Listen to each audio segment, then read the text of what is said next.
Hey, good morning everyone. This is Gibran here from Realco Capital. I hope you're doing well this morning. So in today's video, we're talking about Opal Gardens. This is a project that was announced yesterday. I'm sure you're going to be hearing a lot about it from a lot of different sources. It is a luxury grade development located in Mohammad bin Rashid City. So Mohammad bin Rashid City is the most prime area left for development in Dubai, right? And the best land utilization is luxury grade villas. And that's what's been coming up in this area. So the same developers that have built District 1, which is considered one of the most luxurious developments in Dubai, are the ones that are building Opal Gardens. And Meydan and Nakheel have also kind of had some kind of a merger. I'm not sure about the specifics, but that happened last year. This is a major developer with an incredible land bank. And we've talked about that in the past. And if you'd like to do a bit more research or do deep dives on other kind of trends or developments across the city, please do consider checking out our channel and subscribing to our channel if you find our content useful. Okay, so before we do a deeper dive on Mohammad bin Rashid City, let's just summarize what Opal Gardens is all about. So this is the master plan that's coming up. On the right hand side where it's faded, that is where you can see that's future developments. And if you kind of zoom into it, we don't know exactly what's going to come up here, but they're just small blocks, and it looks like they're going to be mainly like luxury grade type or ultra luxury grade type villas.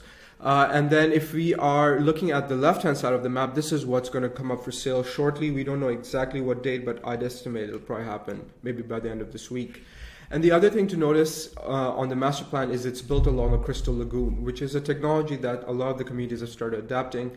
And if you're looking at your screen right now, you can see the examples. District 1 was the first one, Tilal Al Gulf, South Bay, and even Sheba Heartland. They all have the similar components. So if we zoom into the left-hand side over here, you'll see that there's three types of villas that you can buy here. The 4 bedrooms, the 5 bedrooms are a dark green, and then mostly along the lagoons, you'll see the 6-bedroom villas. The starting prices for the 4-bedroom villas has been 7 million. That's the indicative, but I'm sure there'll also be a range to that as well. And it'll depend on a few factors such as the proximity to the lagoon and the plot size as well. And then if we look at the periphery of the community, you'll see these blocks over here. So the ones in green, these are the rows of 4 townhouses, and they're all 4 bedrooms. And these are not the kind of townhouses you would buy in, say, the Mock Lagoons. This is luxury grade. The built-up areas range from like 3,700 square feet to 4,500 square feet. And expected prices are going to start from around 4.2 million. If you look at these brown ones here, these are twin villas. So it's 4 bedrooms, semi-detached, built-up areas around 3,700 square feet. This is a great property type. It offers much more privacy than a townhouse. If you want to purchase here, this is how the transaction is structured. The completion is going to be in Q3 of 2026. And it is 40% payable on completion. So if you're a resident here and you qualify, you can get a mortgage as well. If you want to learn how you could qualify for that, please get in touch with us and we can advise you on that from now as well. And then it's 10% down, and then next year you're paying 20%. In 2024 you're paying 20%, and in 2025 you're paying just 10%. So it's a very easy to follow payment plan. It's almost like buying a future contract. And I believe that in 2026, 2025, 2026, when these projects are handed over, Jebel Ali Village, Nad Al Sheba Gardens, and Opal Gardens will have the same kind of reception and impact on the market like Dubai Hills has had over the past couple of years as well. Okay, so let's kind of put some perspective on the overall location. The first thing to note is what we could consider the prime areas of Dubai, which I've just marked out here in this box. And as you can see, it's all mostly built up.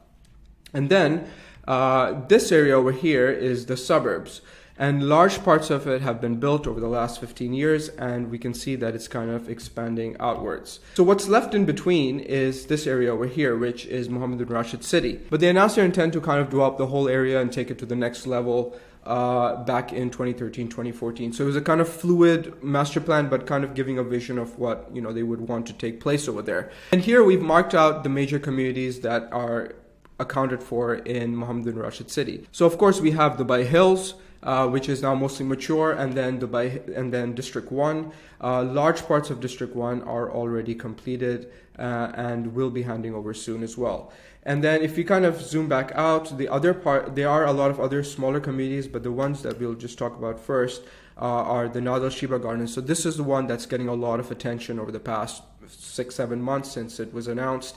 And so far in Nad Al Sheba Gardens, they've launched 1, 2, and 3 phases, and the third phase is currently available for sale. And so close to Nad Al Sheba Gardens, if you zoom into here, that is where Opal Gardens is going to be launched. The other thing to look at over here is what other communities are in the area. So we're just kind of marking out and focusing on villas and townhouses. So over here you have the Meydan townhouses, Millennium Estates and the Polo townhouses, Grand Views, Medina Heights. These are all ready communities. These are the communities launched in the 2013-2014 cycle and delivered 2016, 2017 onwards. And then if we kind of zoom into the area of Opal Gardens, over here, this is District 11. So here, this is the Emirates Airline staff accommodations, which I've just marked out in black. And then here is a project called the Fields in pink that is being handed over probably next year. And then you have the Avi Alisab townhouses. And so this is luxury grade, and this is something that is selling right now. And this is kind of a summary of the ready and off-plan communities in the area. So off-plan options, you have MAG, District 1, Phase 3, the Fields. But what's selling right now is the Alisab townhouses, Nad Al Sheba Gardens, and Opal Gardens. Okay, so that's the summary for Opal Gardens. I hope that was useful for you in terms of understanding the area more and just understanding valuations, price points. I think the really interesting thing about the Dubai market for me is that if you're a buyer with a budget of 500,000 or you're a buyer with a budget of 200 million, there's all sorts of property types available. And supply is being released at a fairly controlled level. I know it could appear that things are completely crazy, but I've been in Dubai for the last 12 years. So I've seen a lot of different cycles as well. And I can put a lot of perspective on what I'm seeing right now based on a lot of things. Obviously, everyone is going to have their own opinion on things, but on the short term, at least, I'm quite bullish. I know interest rates are gravity. And I know the markets don't work in isolation, but I genuinely believe that, Dubai feels like it's broken out. Like, how stock prices just keep hitting certain levels and bouncing back down, and then until they break out. And I just feel like Dubai has really broken out. And what I see is, I don't just see people coming here and buying real estate. I actually see a lot of talent that's moving in here. The city is crowded. I've never seen so much traffic at all times of the day. And there's intelligent people. It's almost like a refugee camp for rich people, right? So it's great to see that happening, and it's great to see the ecosystem just like transforming to a next level. So real estate is a small part of that Dubai story, and so it's good to keep some perspective on those things. And so thank you very much for watching this video, and we do look forward to hearing from you. Thank you.